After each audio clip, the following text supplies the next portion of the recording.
Good afternoon. We are at 2 past the hour, so we will go ahead and get started as we bring more and more folks in for today's conversation. My name is John Stanford, co-founder and co-executive director of Small Business Roundtable, the leading national association of CEOs of the major small business organizations, diversity chambers, and folks focused on entrepreneurship and advocacy in Washington. Today's conversation is a timely one as Congress continues to consider USICA, or the Competes Act, depending on which chamber of Congress you sit in. We're pleased to pull together leading advocates, policymakers, and staff from across Washington and around the US for a conversation about what small business really thinks of this piece of legislation, especially as conferees come towards making final decisions. We've got a really killer panel today. I'm pleased to welcome some old faces, some friends of Small Business Roundtable, as well as some new folks to bring perspectives on specific elements of the bill. Really encourage audience participation. If we say something throughout the presentation that triggers your interest, use the question and answer function, and we'll be sure to get to as many questions as possible. We're going to kick it off with introductions so everyone knows who is here today. First is Todd McCracken. He is president of the National Small Business Association, and he served in that role since 1997 and has led the advocacy-oriented association. He has been with NSBA, really built it into the advocacy powerhouse that it is today. I think everyone already knows, but NSBA is the nation's oldest small business organization, a nonpartisan organization working proactively with elected and administration officials to promote policies that support small business growth and development. Todd has served with Small Business Roundtable since our founding, and I'm very pleased he could join us here today. We also have Ron Busby, president and CEO of the US Black Chambers, where he has served for some time after growing his own company, USA Super Clean, from $150,000 to over $15 million. He's lived the small business dream and has been the voice of Black-owned business in the US. He served on the SBA's Council on Underserved Communities and is a well-known advocate at USBC. Ron also has been with Small Business Roundtable since its founding, and both Ron and Todd have been long-standing voices on small business issues. They're pleased to be joined by Jeffrey Zubricki, head of America's Advocacy and Public Policy at Etsy, something that I think all of us are familiar with. He leads their public policy work and positions the company as a credible voice on the micro business community, as well as on technology issues. He spends his time advancing its interests, as well as those of its sellers in Washington and around the country. He was previously part of Walmart's global public policy team, spent time as a professional staffer for Chairman John D. Rockefeller on the Commerce, Science, and Transportation Committee. And finally, to give a perspective of economic development, we're thrilled that Veronica Juarez, who's a partner at Arturo Advisory, could join us today. She's now a venture capitalist focused on companies that have an impact for low-income and vulnerable communities. Before that, she was with a startup herself, the former VP of social enterprise for Lyft, the ride-sharing company. She was charged with building the public policy team and the nationwide effort of Lyft Enterprise Business. She's a graduate of Stanford University and is managing the gift giving of the Juarez Family Foundation. So between national small business advocates, Etsy and its incredible role in the dynamic tech-enabled marketplace, and Veronica, we have a stacked panel today. And again, we'll be focusing on the House Competes Act and the Senate USICA legislation, which is headed towards conference. I think everyone's there. And we're going to be talking about what small businesses hope to see come out of this legislation and how it can be impactful. Todd, I want to start with you because buried within this legislation is the reauthorization of the Small Business Innovation Research and Small Business Technology Transfer Program, or SBIR and STTR. Reauthorizing this has been a long-standing priority of NSBA. Can you talk about these programs? What does reauthorization mean for them, and some differences between the House and Senate legislation that you're hoping NSBA can see realized? Sure. And thanks, John. Thanks for having me here today, and thanks to everybody for joining us.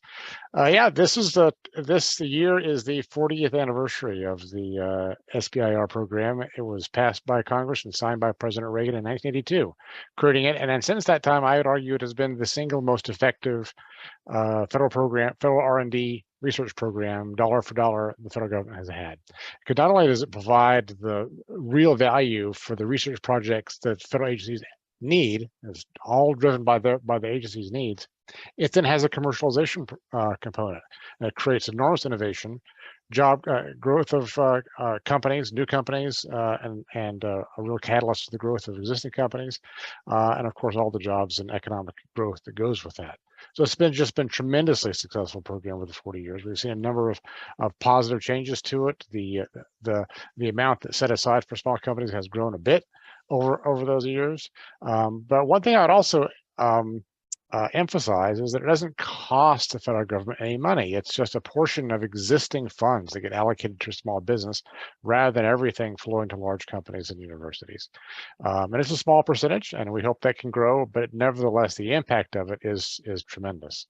So that is the program in a nutshell. And it has to, of course, be reauthorized to continue to exist every few years. And this is the reauthorization year. This program will go away on September 30th, and those projects and that economic growth, those opportunities for small businesses will go away completely if it is not reauthorized this year. And so the conferees on this bill have a real opportunity to keep this thing going, and it's particularly timely because as folks know who know anything about federal procurement and the way these programs work, we expect agencies to begin kind of winding down their SBIR work here moving into the summer.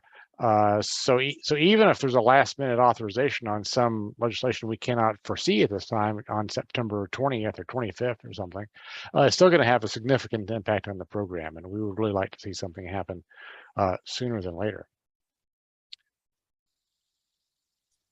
I think you were very clear there, and to the policymakers listening, and to the conferee staff that I know are with us here today, this is a must pass. But you touched on something pretty interesting, that it's not, don't do this on September 29th. And that's right. In Washington, we certainly have we like a good cliff, but there's no reason to drive up to the cliff here. Is there differences, Todd, between the House and Senate legislation that conferees should be really aware of? Yeah, and those are pretty crisp and clear too. The House version of the Competes Act has extension of the SBIR program beyond this year, and then the Senate USICA version does not. So obviously, we think the Competes version is the way to go. Well, I think that is a crystal clear starting point for today's conversation. Thanks, Todd. We'll be coming back to you in a second, but it's in the House bill, the SBIR, STTR authorization, in Todd's view, and one that Small Business Roundtable echoes, one of the best dollar for dollar programs ever done in terms of startup creation. So thanks, Todd. I think I don't think folks have been super familiar that is in there, and that reauthorization is so critical in a timely manner. Going to pivot pretty hard here, and I think shows the size and scope of this bill, is that buried within that is other legislation. And as I think everyone knows, both the Competes Act and USICA are an amalgamation of a lot of legislation that's had a lot of discussion. I want to tag in Jeff from ETSI. When exploring the differences, there were a couple provisions here that I know ETSI has had a voice in. I want to start with the INFORM Act. It's something I know you all have weighed in on heavily. Can you walk me through the Informed Consumers Act, HR 5502, for folks keeping score at home, and sort of your thoughts about Inform? And I know there's been some discussion on federal preemption. So can you touch on those with your opening remarks? Oh, totally. I really appreciate the opportunity, and really appreciate the opportunity, John, to kind of talk to folks. A little bit too about ETSI. We represent about 5.5 million sellers here in the U.S. Our sellers are all over the place. They're in every district. They're in every state.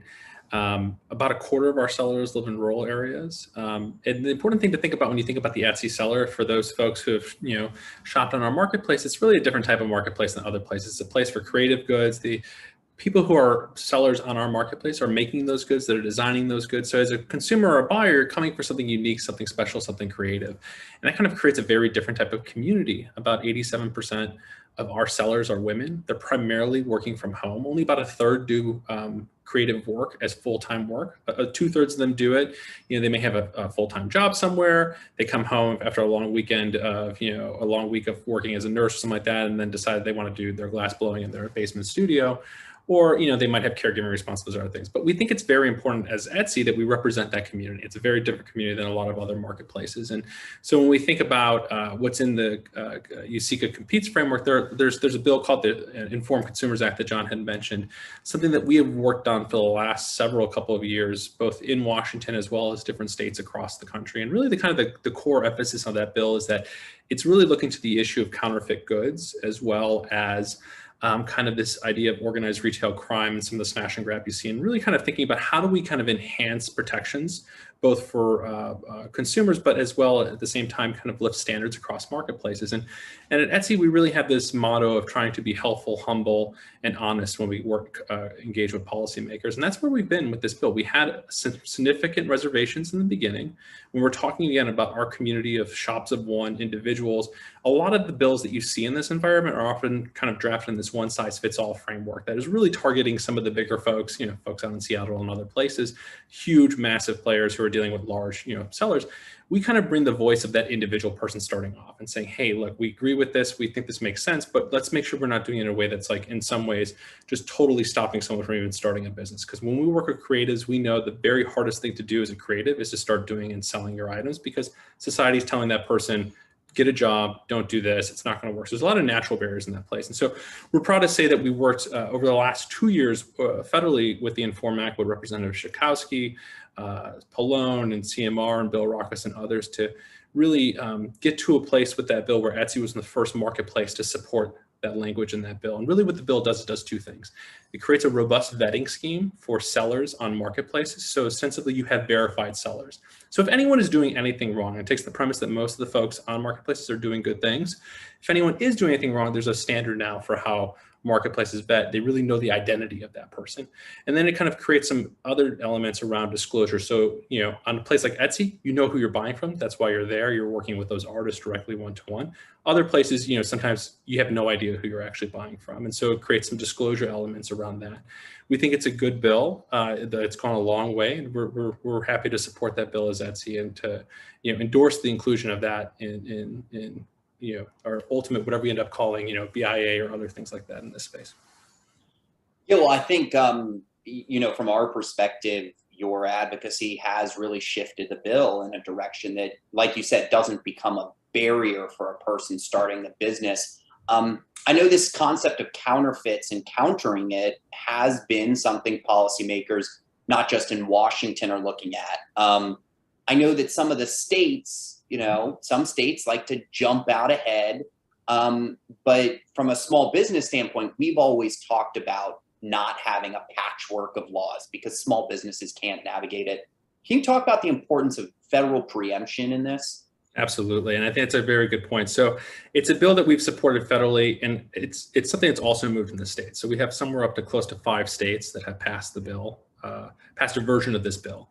And Arkansas, Mississippi, Georgia, a few other states included. And we're probably going to see by the end of this year, California is pretty close to passing a version of this bill.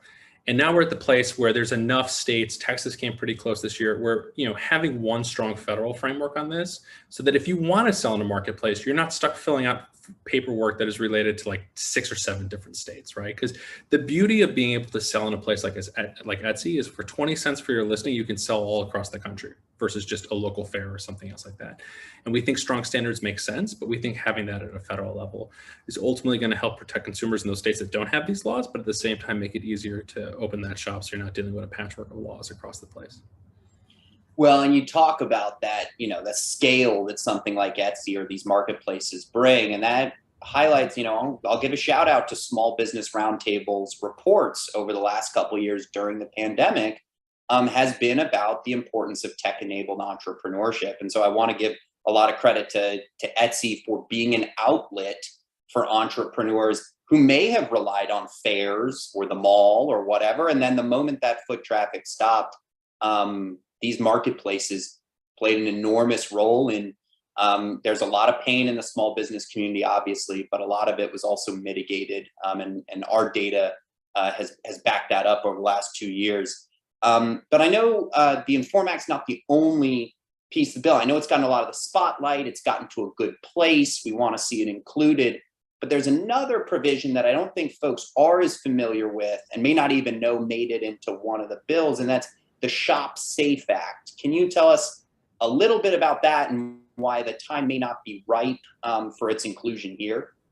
Yeah, it's totally, it's a bill that we've also been working on for the last couple of years. Those bills have kind of been moving through separate tracks, one on the Judiciary Committee, one on the Energy and Commerce Committee.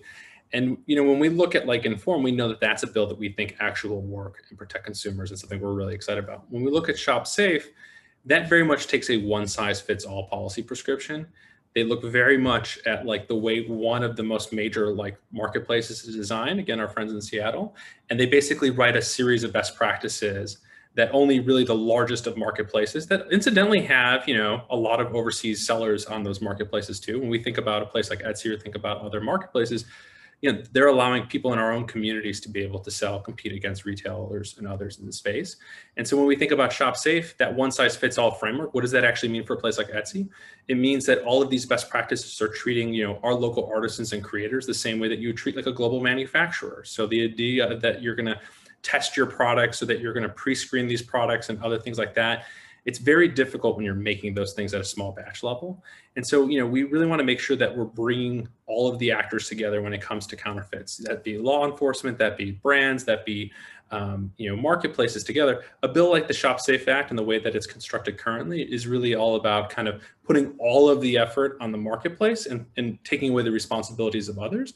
And that works for some marketplaces, but for a lot of other ones, especially unique ones like Etsy or ones that are kind of in the creative community or the resale community, that one size fits all set of best practices just creates a burden for small business to start up where, if you're one of the larger players, it may not be problematic for you, but in our world, that's something we're very concerned about from our community. And we've heard it from our sellers and something we want to make sure that Congress is aware of too as well.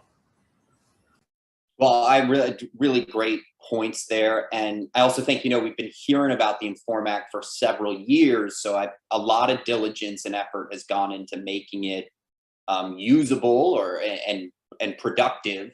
And, Shop Safe, I think we're all a little less familiar with. So really grateful for you joining us today. I mean, we will not have a conversation that doesn't have some aspect of how tech enables entrepreneurship. So thank you for joining us today and talking about those equities sort of within the legislation. We're going to keep zigzagging because that's how big the bill is. And so from the online world of marketplaces to actually some very brick and mortar conversation here. Veronica Juarez, I want to bring you in. Buried within the bill, both bills, in fact, are what we're going to call regional innovation capacity. And they do them in slightly different ways. The House Competes Act has sort of one way of doing it. The Senate, USICA, has a different way. But to keep it very high level, both bills would allocate $7 or $10 billion to create these regional innovation hubs. And so, in some of the legislation, they focus on specific technologies, whether it's clean energy or other specifics. Senate USICA is a little broader, but the long and short of it is giving a lot of the heartland an opportunity to build in innovation hubs and innovation corridors.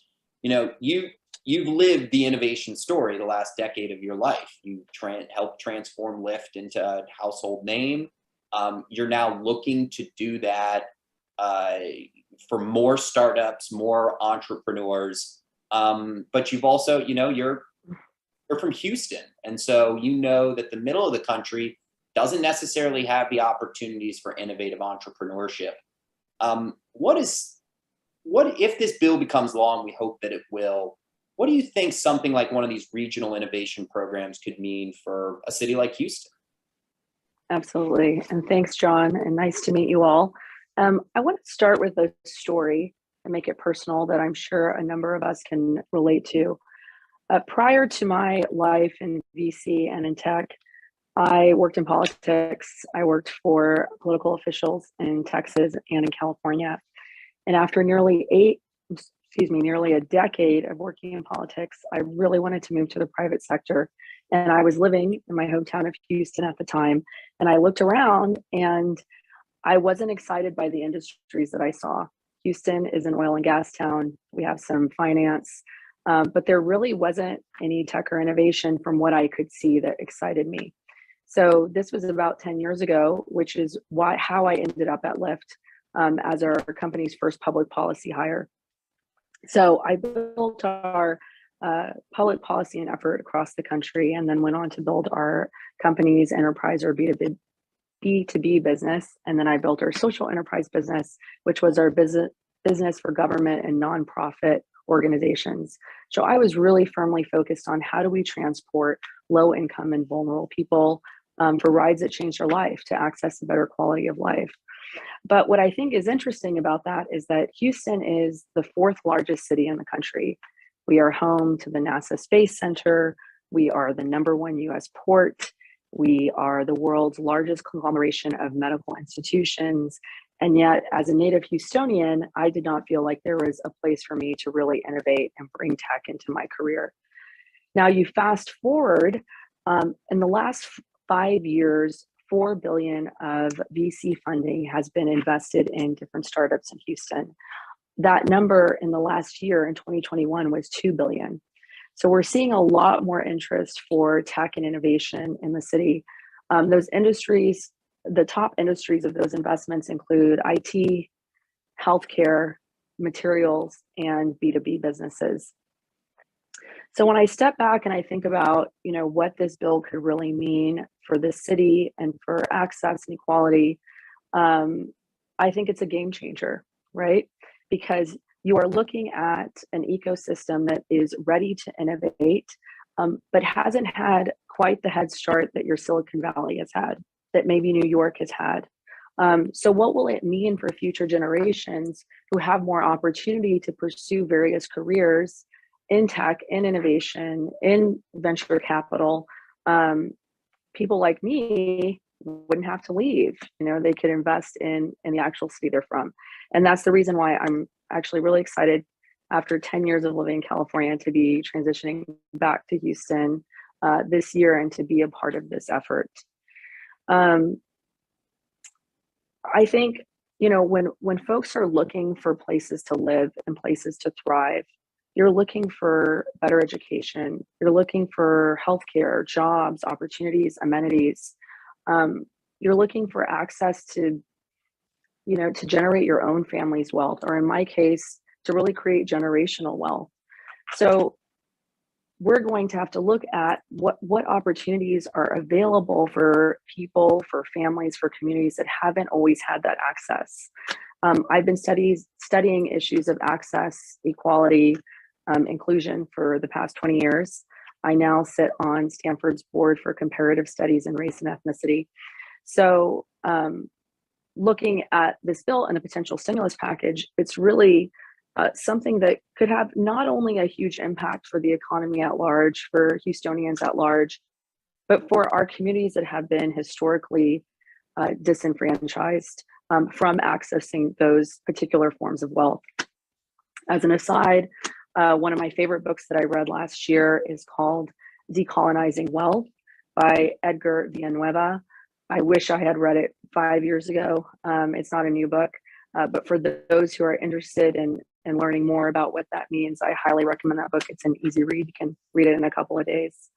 So I mean, as a general macro feeling, I'm actually really excited about this bill. I'm really excited about what it can mean for Houston in particular, but also what it can mean for many other what are known as tier 2 or tier 3 cities. And I'm guessing a number of us on this call are from those places, and our families are from those places. So thank you, John. Well, no, I think you touched on a lot there. I think it's no secret that we're in a very partisan time. But one of the things that makes this bill bipartisan is that there is opportunity for everyone everywhere in this bill. And I think this Regional Innovation Grant Program has the capacity to do that. You know, Ron, I saw you nodding along, so I want to bring you in a second, but I just want for staff listening, the Competes Act has $7 billion allocated that would be spread across 10 potential awardees. USICA has $10 billion allocated with up to 20 awardees. So, you know, should Houston pursue this, the odds are a little bit better if USICA becomes law. But I think what I'm hearing from you, Veronica, is no matter which language moves forward, this opportunity to bring opportunity away from the coasts to those tier 2, tier 3s. I grew up in Denver, which has had a lot of benefit to this. You know, it can put a lot of this tech innovation on a level playing field. And, you know, we don't have to see this migration of tech talent that you had to do just a few years ago. Ron, I think— May I also add one? Yeah. I was just going to add one other thing.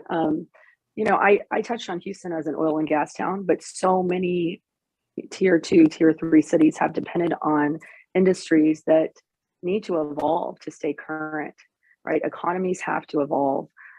Houston has to evolve beyond a singular post-petrochem economy. But that's true for so many different cities, especially when you're looking at even rural areas.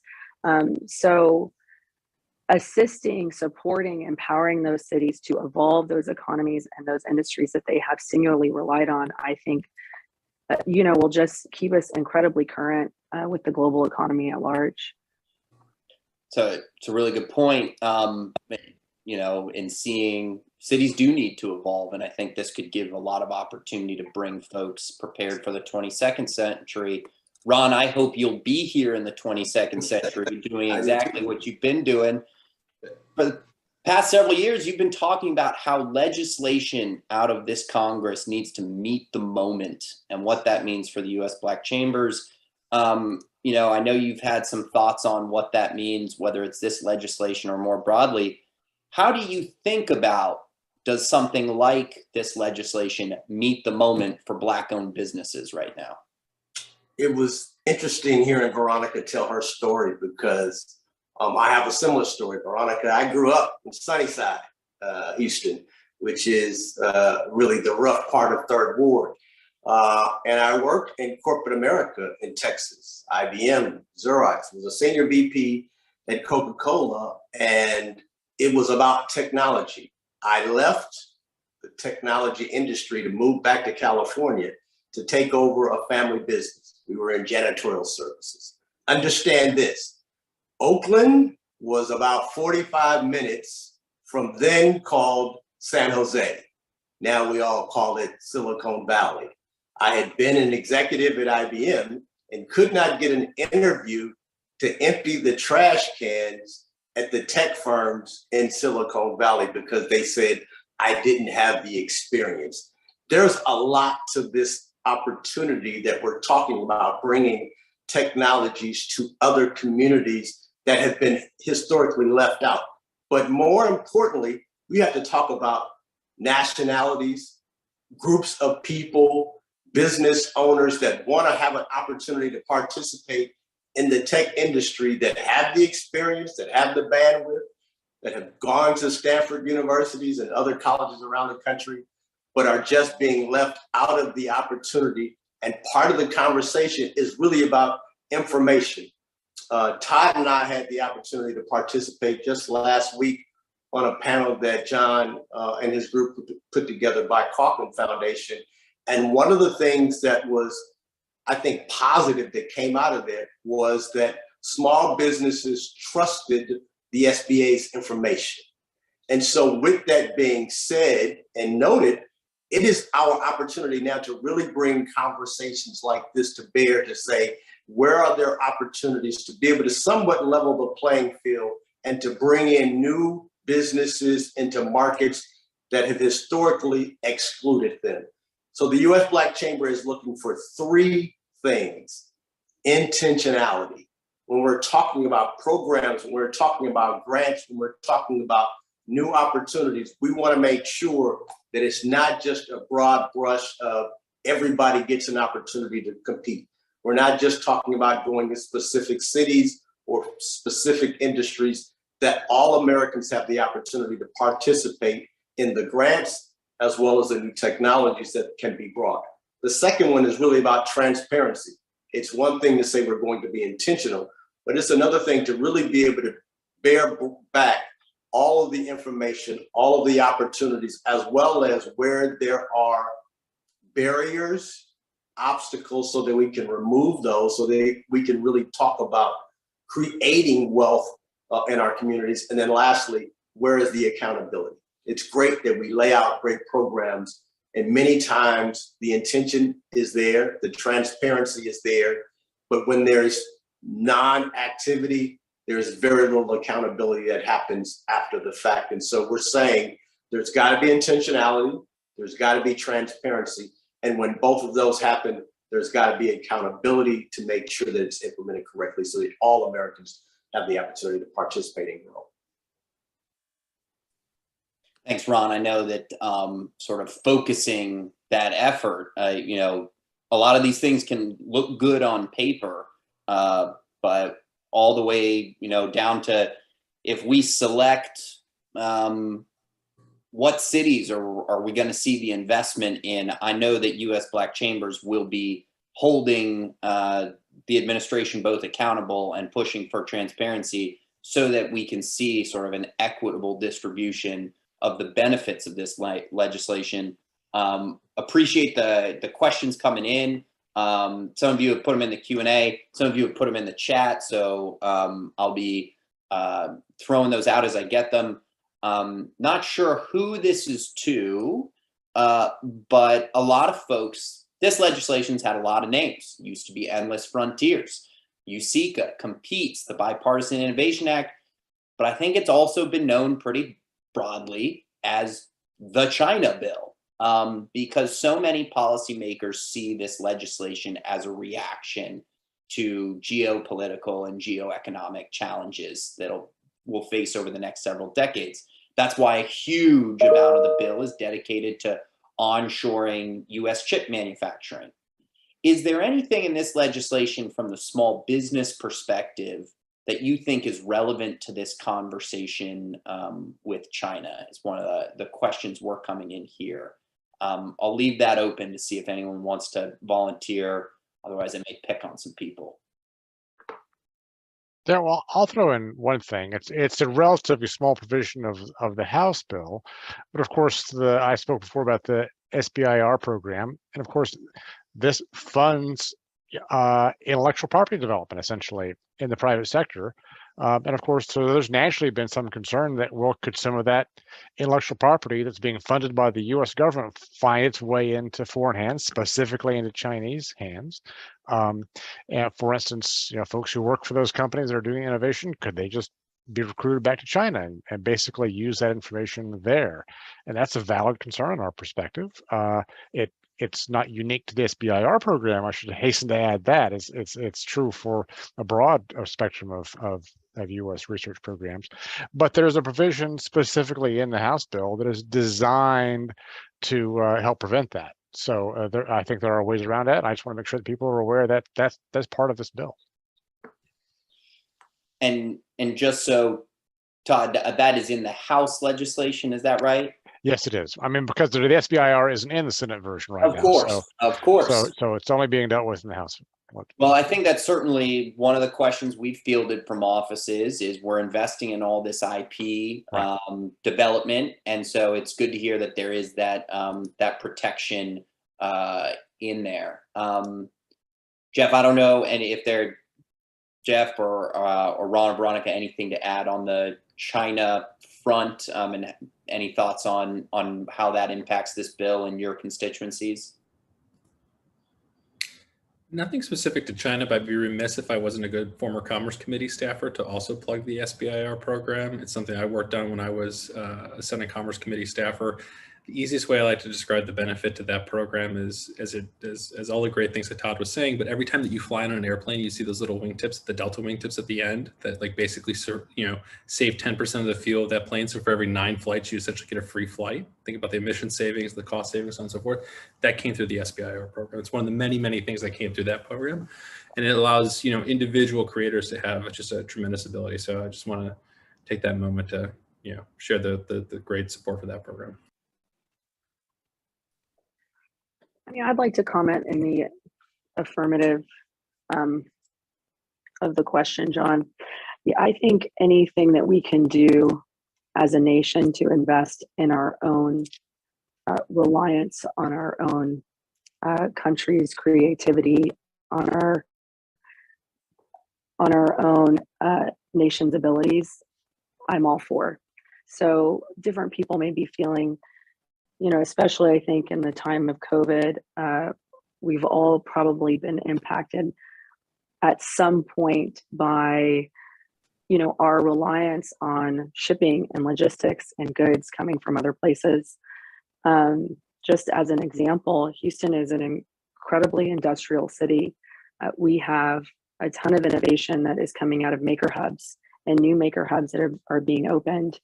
We have one maker hub was just opened in the 2nd ward, where I'm from, next to the 3rd ward. It was open less than a year ago. And that maker hub is 98% at capacity. And they're now building 2 additional maker hubs, 10,000 square feet across the street because the demand is so high. So, I'm in support of us investing in, the talent and the people that we have stateside. I think that's well put. I've got another question coming in, which I think is an important one, and I'll take a stab at and see if folks want to add on top of it. And it's we're talking about tech, but most areas like San Antonio and Houston are still blue collar. What's in this bill that can help small manufacturers to take advantage of this workforce? We're seeing a lack of manufacturing from microchips to baby formula. And so there is a lot in this legislation. And one of the reasons why we've been working with Congress on the small business front to move it forward is, for one, the Manufacturing Extension Partnership, which some of you may be familiar with, will have significantly more funding. And the way the Manufacturing Extension Partnership works is it flows out to the state level. And so if you're a small manufacturer, I strongly encourage you to engage with your state manufacturing partnership, which would see robust investment under this legislation, because I think workforce challenges are part and parcel of this innovation economy. And so there is more resources in there. There's also some policy changes that should help free up some of the supply chain challenges. And there's also a key emphasis on onshoring and Buy American. I'll open it to the panel. Any thoughts on what does this bill mean for me? I know sort of not necessarily why you came on today, but any thoughts on why this legislation could help with some of the manufacturing perspectives, or even just or if you want to share that you agree that the workforce challenges are something that really need congressional focus? Yeah, there's no question about it. Our members tell us that it is their top challenge right now. Obviously that could change if the economy turns a little bit south in the relative near term, and we could see some changes in that. But right now, what my members tell us across the board is their most significant problem right now is finding, keeping, retaining the right workers at the right time with the right skills. And so that's hugely important. And anything we can do in this bill to help, we're all for. Obviously, that's not the main intention of the bill. So there is, of course, that challenge. But yeah, it's hugely important, and we hope to work with members in this or any other legislation to try to ease those burdens.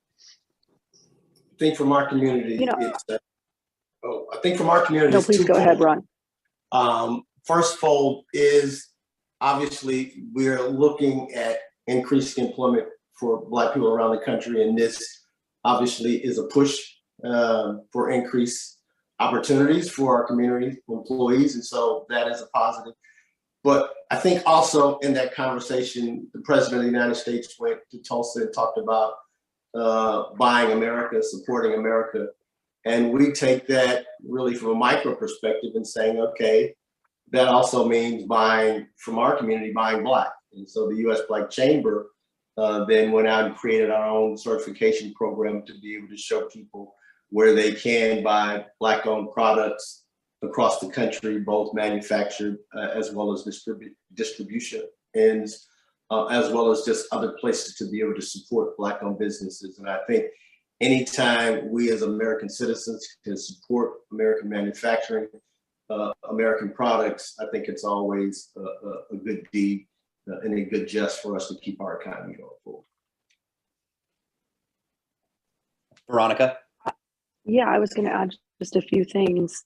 The comments I made earlier about maker hubs are exactly that. They're focused on manufacturing actual goods, which is why it's exciting to see a new investment around that. But also, I want to point out that the bill's, from what I can tell, the bill's application for these tech hub designation calls for the very clear presentation of public-private partnerships throughout the city's leadership as they're applying for these designations. So you think about academic institutions, nonprofit organizations, chambers, really organizations from around the country that can assemble together and present a coordinated, succinct effort for the opportunity to compete for these grants. And what does that mean, right? The application also calls for what kind of workforce development programs, will this consortium of leaders offer? What kind of educational programs? And so, when I think about that question of, blue collar workers, I understand that implicitly. My father was a plumber in the medical center. He is now retired. And as we look at industries evolve, we also have to look at reskilling and giving folks the opportunity to reskill as a worker. We also need to look at communities that are overlooked and giving them the opportunity to access tech education. One of the things that I would love to do is see tech companies partner with schools in Houston Independent School District and offer more tech hubs inside those elementary, middle, and high schools, so that we can just give them the opportunity to learn a technical skill. Those are some of my thoughts. Before we bounce around for closing thoughts and some summation, two quick questions. One, staffer asked, is the MEP, the Manufacturing Extension Partnership, in both bills? It is, but I believe it's at a higher funding than the Competes Act. But there's also $45 billion authorized for supply chain resiliency. And Todd talked about this a little bit. Can't stress enough the importance of shoring up the supply chain, because small businesses don't typically have multiple suppliers inbounding. They find one, they go with it, they handshake a deal, and someone is your supplier. Some of the larger companies might have a diverse and resilient supply chain to some extent already. Todd or Ron, anything you want to add, that when the supply chain breaks down, it's the smallest businesses that pay the price first? Any thoughts you want to add on that? No, that's exactly right, John. And not only is from their suppliers, they may be somewhere else in the supply chain, and the end user can't manufacture what they need because of somebody else, and so they're not buying from that small business either. So it hits them in lots of different kind of ways. And unique ways, I think, to those small companies. So supply chain resiliency is something that we just haven't paid enough attention to the last few years. And this has been a real wake-up call for, I think, for all of us, and something we have to definitely address. I agree. Most of our members are going to be subcontractors to primes. And so many times, if they can't deliver on their end and they miss that one opportunity, they don't get a second opportunity to come back.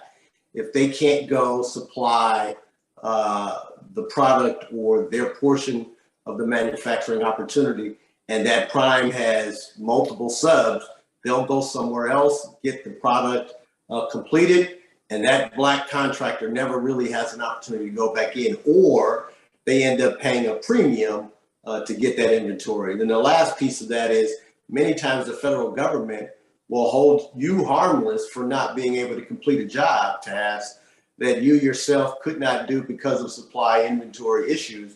And now as a contractor, you're either being dinged, you're being shorted on your pay, or in many times cases, you're being terminated over issues that you had no control over. And so it is extremely important for Black business owners because many times they're caught up in the middle.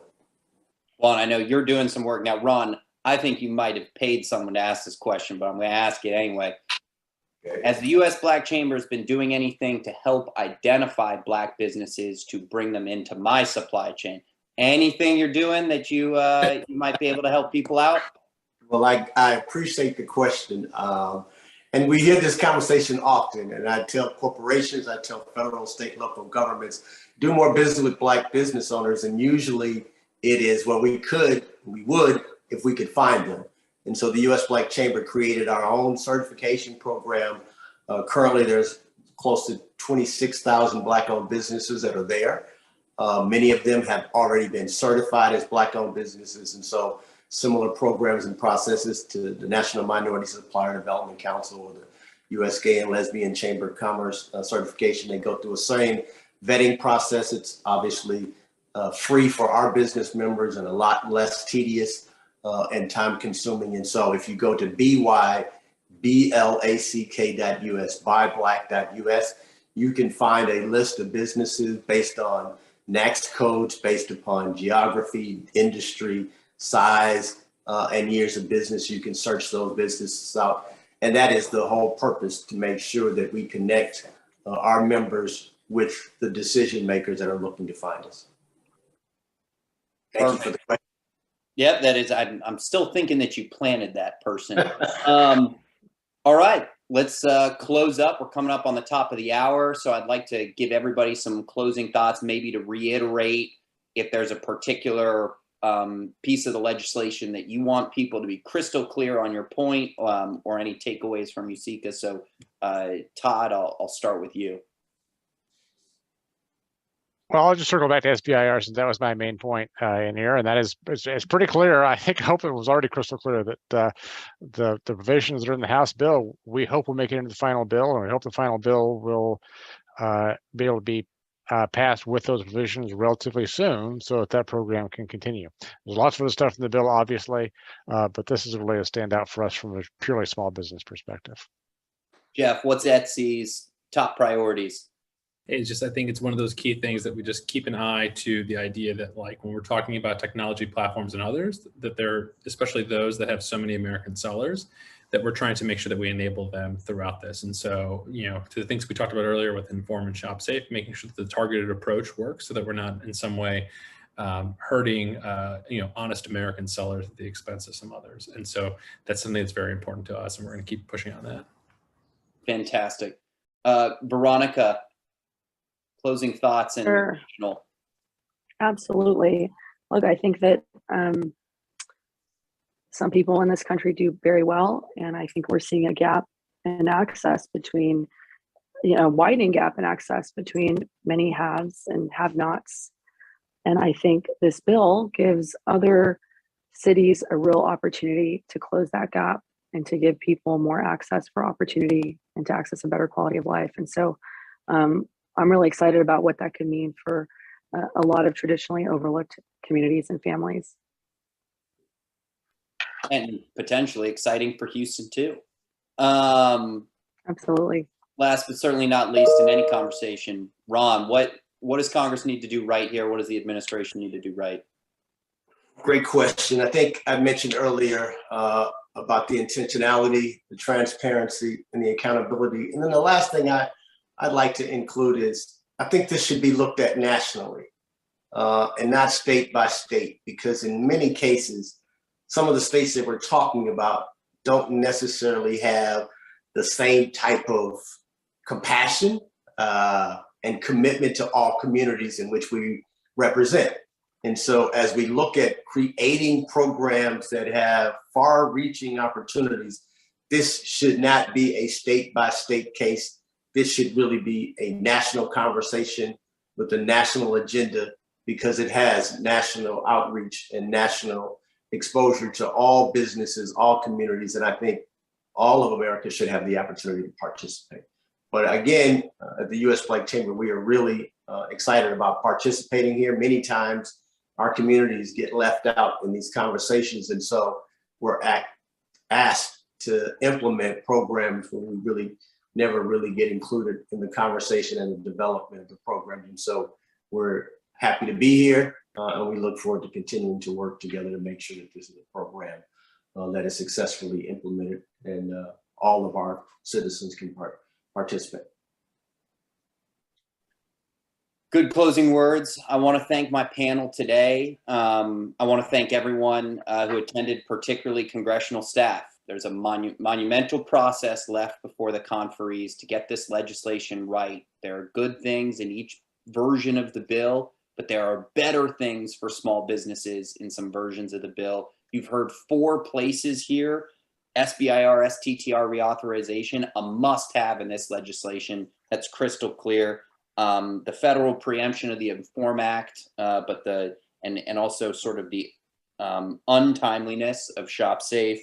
The importance of getting these regional innovation grants out the door and making sure that they can be impactful in the heartland, and then making sure accountability, transparency, those are priorities that you heard here from the small business community. Thank you for joining Small Business Roundtable for this important discussion. We'll be following up with conferee offices shortly with a summary of today's conversation, which can hopefully be a resource as you and your colleagues finalize this legislation that is much needed across the country. Thank you again for joining us, and thanks as always to my great panelists. Have a good afternoon.